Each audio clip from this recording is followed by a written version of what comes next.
Beluçistan, Pakistan, Afganistan ve İran arasında bölünmüş bir toprak parçası. Güçlü bir diasporaları da var büyük oranda. Bu çölde yaşayan insanlar, burası bir kaçakçılık bölgesi olarak biliniyor. Yani Belucistan'da ne yaşandı tam olarak? Biz sonra İran ve Pakistan'ı konuşmaya başladık. Türkiye aslında uzakta değil. Afganistan süper güçlerin mezarlığı haline geldi. Hem İran tarafına hem de Pakistan tarafına iki taraflı istikrarsızlaştırma faaliyeti var. Küresel krizler, bölgesel çatışmalar, uluslararası kamuoyunun merakla takip ettiği güncel olaylar. İlgi çekici meseleleri ayrıntılı analizlerle ele alıyorum ve özel röportajlar yapıyorum. Özgün içeriklerimizi kaçırmamak için GZT YouTube kanalına abone olmayı unutmayın.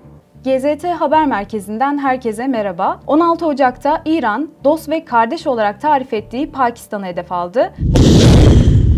Pakistan'da buna karşılık İran'ı füzelerle vurdu. Tüm bu saldırılar iki ülke sınırındaki Belucistan olarak bilinen topraklarda yaşandı. Peki Belucistan neden önemli? Konuğumuz araştırmacı yazar Mahmut Osmanoğlu. Hocam hoş geldiniz. Teşekkür ediyorum, hoş bulduk, sağ olun. Yayınımıza katıldığınız için çok teşekkür ederiz hocam. Öncelikle şunu sorarak başlamak istiyorum. İran ve Pakistan arasındaki bu gerilim nasıl bu noktaya taşındı? Belucistan bölgesi iki ülke için neden önemli? Teşekkür ediyorum. Beluçistan, Pakistan, Afganistan ve İran arasında bölünmüş bir toprak parçası ve üzerinde yaşayanlar da Belüçler.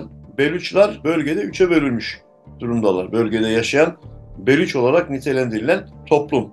Tabii sadece bu bölgede de yoklar. Güçlü bir diasporaları da var. Bölgenin bir uzantısı olarak Türkmenistan'da Belüçleri görüyoruz. Aynı şekilde Umman Sultanlığı'nda da yani yaklaşık 7-800 bin kişilik bir nüfusa sahipler. Dediğim gibi asıl ana vatanlar olan bölgede üçe bölünmüş durumdalar. En büyük kısmı Pakistan tarafında ve Pakistan'da federal bir yönetim olduğu için Belucistan eyaleti ismiyle anılıyorlar. Federal yapı içerisinde yani kendi bölgesel daha doğrusu eyalet parlamentoları var. Eyalet başbakanları var. Yine eyalet meclislerini söylemiştim.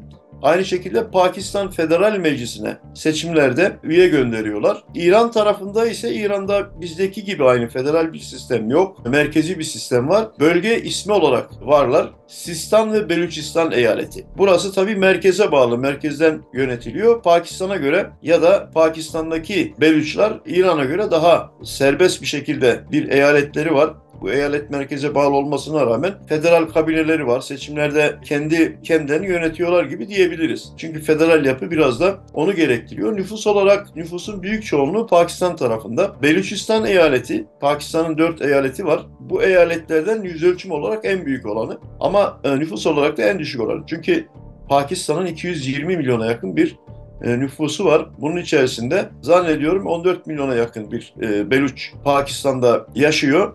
İran tarafında ise 2 milyon civarında Belüç yaşadığını biliyoruz. Afganistan tarafında 500-600 bin Belüç yaşıyor. Bu bölge coğrafya biraz da yani yaşama uygun olmayan bir bölge olarak burayı ifade edebiliriz. Çünkü İran tarafından ya da Pakistan tarafından Afganistan tarafı çöl büyük oranda. Bu çölde yaşayan insanlar yani zaten bu bölgede varlar. Gittilerse de diaspora olarak diğer Avrupa ülkelerine ya da Umman diye söyledim ama Umman'daki varlıkları biraz farklı çünkü Umman önceki dönemde bir aslında Umman Sultanlığı diyoruz ama bir imparatorlukları var. Yani deniz aşırı bir kısmı bugünkü topraklar olan Umman toprakları ama bir taraftan Beluçistan toprakları Somali üzerinden Tanzanya'ya kadar uzanan bir devletten bahsediyoruz. Dolayısıyla orada da Beluçlar varlar. Günümüzde ise Pakistan tarafında, Hindistan, İran tarafında, Afganistan tarafında yaşıyorlar ama bazı sıkıntılar var. Çünkü biraz önce elverişsiz koşullara sahip bir bölge olarak nitelemiştim. Pakistan'la İran arasında yaklaşık 1000 kilometrelik bir sınırdan bahsediyoruz. Bu sınır hatta buna Afganistan'ı da ekleyebiliriz. Yani çünkü Afganistan'da da 1973'ten bu tarafa bir istikrarsızlık söz konusu. O sınırlar da pek fazla kontrol edilebilen bir sınırlar değil. O da 1000 kilometreye yakın. Yani Pakistan'ın Hint Okyanusu'ndan başlayan Beluçistan sınırı Türkmenistan'a kadar uzanan bir sınır var. Yani bunun 1000 kilometresi İran'la Pakistan arasında. Diğeri ise kuzeye doğru 1000 kilometresi İran'la Pakistan arasında. Dolayısıyla elverişsiz koşullara sahip ve burası bir kaçakçılık bölgesi olarak biliniyor. Yani her tür kaçakçılık yapılıyor ama bunlardan en önemlisi uyuşturucu kaçakçılığı. Çünkü yani her ne kadar bu dönemde Taliban önceki geldiğinde de uyuşturucu ile ilgili oldukça önemli adımlar atmıştı. Uyuşturucu ticaretini neredeyse sıfırlamıştı. Yani bunu Birleşmiş Milletler raporlarına göre söylüyorum. Çünkü Birleşmiş Milletler her sene uyuşturucu raporu hazırlıyor. O raporlara göre Taliban ilk döneminde de uyuşturucunun bitirilmesi noktasında adımlar atmıştı. Bu dönemde de bu tür haberleri duyuyoruz. Yani haşhaş ekimiyle ilgili, ekilen yerlerin tahrip edildiği ile ilgili. Ama orada yani milyonlarca insan buna bağlı olarak yaşadıkları için sıkıntılar da oluşabilir. Ama Taliban öncesi dönemde bu bölgeden silah kaçakçılığı, uyuşturucu kaçakçılığı ve diğer tür kaçakçılıklar yapılıyordu. Elverişsiz bir bölge. Kontrol altında tutulması iki taraf açısından, hatta üç taraf diyelim, Afganistan'da var, mümkün değil. Evet hocam. Belucistan bölgesini konuştuk. Oradaki hem uyuşturucu ticaretidir hem sınırdaki durumu söylediniz, Afganistan, İran ve Pakistan konusunda. Bu gerilim nasıl bu noktaya ulaştı? Yani Belucistan'da ne yaşandı tam olarak? Biz sonra İran ve Pakistan'ı konuşmaya başladık. Ya da en son neler yaşandı? Bunu bir özetleyebilirsek hocam. Bölge zaten Türkiye'ye aslında uzak da değil. Belucistan dediğimiz yer Türkiye, İran, İran'dan sonra Pakistan başlıyor o bölge. O bölgelerde sıkıntı var başından beri. Kanunsuz bir alan, çöllerden bahsetti. Göz alabildiğince uzayan, hatta İran sınırından Pakistan'ın Belucistan eyalet başkenti Quete'ye kadar olan bölge, Pakistan'ın zannediyorum 1/3'ünü falan oluşturan bir bölgeden bahsediyoruz. Aynı şekilde İran tarafında da çöllük alan var. İran'ın büyük kısmı da çöllük alanlar. Yani Deşti Lut, Deşti Kebir gibi büyük çöllerden de bahsediyoruz. İran'da. Burada özellikle İran İslam devrimi kurulduktan sonra İran'ı istikrarsızlaştırma faaliyetleri bu bölge üzerinden yapıldı. Çünkü yumuşak karnı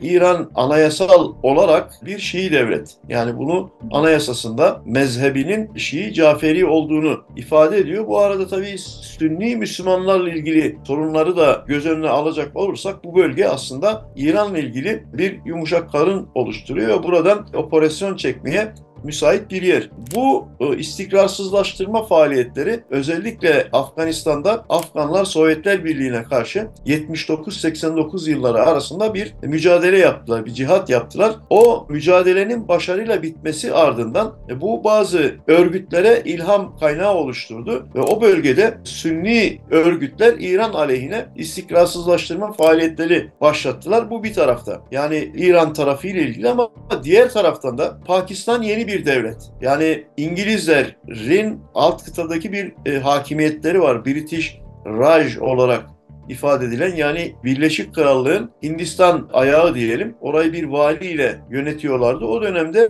güneyde, yani alt kıta, Hindistan alt kıtası olarak ifade ettiğimiz bölgede İngilizler hakimiyeti ele geçirmişlerdi. Yani 18. yüzyılın yarısından başlayıp daha sonra işte 20. yüzyılın yarısına kadar devam eden bir hakimiyetleri olacaktır. Orada kuzeye doğru ilerliyorlardı. Diğer taraftan da kuzeyde Çarlık Rusyası güneye doğru ilerliyordu ve büyük oyun diye ifade ettiğimiz bir stratejik çatışma alanıydı orası. Afganistan ise bu çatışmanın ortasında kalıyordu. Daha sonraki dönemlerde önce İngilizler, daha sonra Rusların Afganistan'a girdiklerini gördük. Ama ikisi de başarısız oldular. Daha sonra işte Amerika'yı gördük. O da başarısız oldu. Bir yerde Afganistan süper güçlerin mezarlığı haline geldi. Mesela Keşmir bölgesi de yine sıkıntılı bir bölge. Pakistan'la Hindistan arasındaki, Pakistan kurulduktan sonraki bir bölge. İngilizlerin hakimiyetinden bahsetmiştik. İngilizler 20. yüzyılın ortalarında, yani tam olarak 1947 yılında Hint alt kıtasından ayrıldılar. Ayrılırken alt kıta ikiye bölündü. Müslümanların olduğu bölgeler Pakistan'a verildi. İki millet teorisi diye bir teori var. Bu teori uyarınca gayrimüslimlerin ve özellikle de çoğunlukla da Hinduların olduğu bölgeler Hindistan'a verildi. Böylece 14 Ağustos 1947'de Pakistan devleti kuruldu. Ama Pakistan devleti iki parçalıydı o dönem. Bir kısmı Doğu Pakistan olarak bilinen bugünkü Bangladeş, diğeri de Batı Pakistan olarak bilinen bugünkü Pakistan. Yani 1970'li bir savaşla ayrıldılar gerçi. Bağımsızlığını kazandı Bangladeş Pakistan'dan. Pakistan yeni bir devletti ve Ve bu devlet için önerilen idari sistem federal bir sistemdi. Bu federal sisteme göre Batı Pakistan'da, yani günümüz Pakistan'ında 4 tane eyalet oluşturuldu. Bunlardan bir tanesi Beluçistan'dı. Ama Belüçler Pakistan'a, yani günümüze kadar sıcak olamadılar. Bu tür Pakistan aleyhtarı istikrarsızlaştırma faaliyetlerini başından itibaren göreceğiz. Yani günümüze kadar. Zaman zaman bu hareketler siyasi akıma dahil edildi Pakistan tarafından. Mesela bugünkü Pakistan geçici hükümetinin başındaki başbakan Beluçistanlı. Bugün de yine 2 tane önde gelen ayrılıkçı hareket var. Bunlardan bir tanesi Beluçistan Kurtuluş Ordusu, diğeri Beluçistan Kurtuluş Cephesi. Bunlar da Pakistan'a karşı silahlı mücadele veriyorlar. Oradaki sıkıntıların kaynağını sadece oradaki halka da bağlamamak gerekiyor. Çünkü Pakistan hükümetlerinin de bu süreç boyunca, yani 1947'de kurulduktan sonra günümüze kadar yapmış oldukları hatalar da var. Bölgeyi geri bıraktırma gibi politikalar da var. Dolayısıyla bunlar etkiledi ve bugün orada silahlı bir mücadele Pakistan devleti aleyhine, ki hem Pakistan devleti bunları terörist örgüt olarak niteliyor ve hem de İran aleyhine istikrarsızlaştırma faaliyetinde bulunanları İran terörist olarak niteliyor. Dolayısıyla Belucistan'dan kaynaklanan hem İran tarafına hem de Pakistan tarafına bir iki taraflı istikrarsızlaştırma faaliyeti var. Ve bundan dolayı zaman zaman iki ülke arasında gerilimler oluyor. Yani Pakistan tarafından İran'a yönelik, yani benim hatırlayabildiğim herhangi bir müdahale söz konusu değil. Ama İran İslam Devrimi kurulduktan sonra özellikle buradaki bölgeye gerek kaçakçılar üzerinden gerekse İran'ın terörist örgüt olarak parantez içerisinde tanımladığı örgütler üzerinden İran'ın sıcak takiplerini gördük. İki devletin arası bu sıcak takiplerden dolayı bozuldu. Ama onu tamir etmeyi diplomatik yollardan başardılar, ama bu son hadise biraz farklıydı.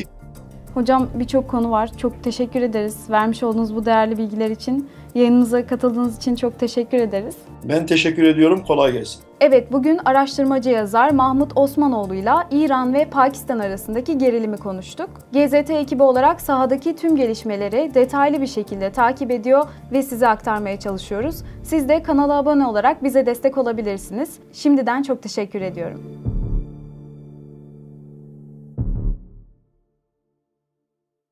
Küresel krizler, bölgesel çatışmalar, uluslararası kamuoyunun merakla takip ettiği güncel olaylar. İlgi çekici meseleleri ayrıntılı analizlerle ele alıyorum ve özel röportajlar yapıyorum. Özgün içeriklerimizi kaçırmamak için GZT YouTube kanalına abone olmayı unutmayın.